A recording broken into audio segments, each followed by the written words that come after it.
ભાવનગરમાં મનપા દબાણ હટાવ સેલ દ્વારા કાર્યવાહી હાથ ધરવામાં આવી છે। મહાનગરપાલિકા દબાણ હટાવ સેલ દ્વારા કામગીરી કરવામાં આવી, જેમાં આંગણવાડીની જગ્યામાં ફેબ્રિકેશનનો સામાન જપ્ત કરવામાં આવ્યો છે। લોખંડના ડેલા અને સરકારી જગ્યામાં આવેલ સામાન જપ્ત કરવામાં આવ્યો છે, તો નાડા, હીરા બજાર, ગોગા રોડમાં દબાણો દૂર કરવામાં આવ્યા છે। ભાવનગર મહાનગરપાલિકા દબાણ હટાવ સેલ દ્વારા કાર્યવાહી હાથ ધરવામાં આવી, જેમાં લોખંડના ડેલા અને સરકારી જગ્યામાં આવેલ સામાન જપ્ત કરવામાં આવ્યો છે।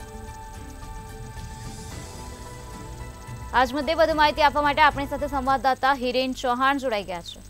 જી હિરેન, ભાવનગરમાં મહાનગરપાલિકા દબાણ હટાવ સેલ દ્વારા કાર્યવાહી હાથ ધરવામાં આવી છે, શું છે વધુ વિગત? જે ચોક્કસ જણાવો તો દબાણકર્તાઓ રોડ ઉપર તો દબાણ કરતા હોય છે, પરંતુ ભાવનગર મહાનગરપાલિકામાં જે 14 નાળા ઘોઘા રોડ વિસ્તાર આવેલો છે, ત્યાં સરકારી આંગણવાડી છે, ત્યાં આંગણવાડીની જગ્યામાં ફેબ્રિકેશન નું કામ કરતા વ્યક્તિએ એક ઓરડી પણ બનાવી નાખી હતી। ત્યાં આગળ પોતાનો જે ધંધો છે તે કરવામાં આવ્યો હતો। સમગ્ર જે ઘટના છે તેને લઈને ભાવનગર મહાનગરપાલિકાની દબાણ હટાવ ટીમ છે ત્યાં જ બપોરે ત્યાં પહોંચી હતી અને સમગ્ર જે ઓરડી છે તેને તોડી પાડીને જે તેનો સામાન હોય છે તે જપ્ત કરવામાં આવ્યો છે। તેની સાથે 14 નાળા હીરા મિની બજાર તેમજ ઘોઘા રોડ પર આવેલ અનેક દબાણો દૂર કરવામાં આવ્યા છે। પથ્થર તેમજ લોખંડનો અનેક સામાનો છે તે મહાનગરપાલિકાની દબાણ હટાવ સેલે જપ્ત કર્યો છે। જી હિરેન, સમગ્ર માહિતી આપવા બદલ આભાર। ભાવનગર મનપા દબાણ હટાવ સેલ દ્વારા કાર્યવાહી હાથ ધરવામાં આવી, આંગણવાડીની જગ્યામાં ફેબ્રિકેશનનો સામાન જપ્ત કરવામાં આવ્યો છે।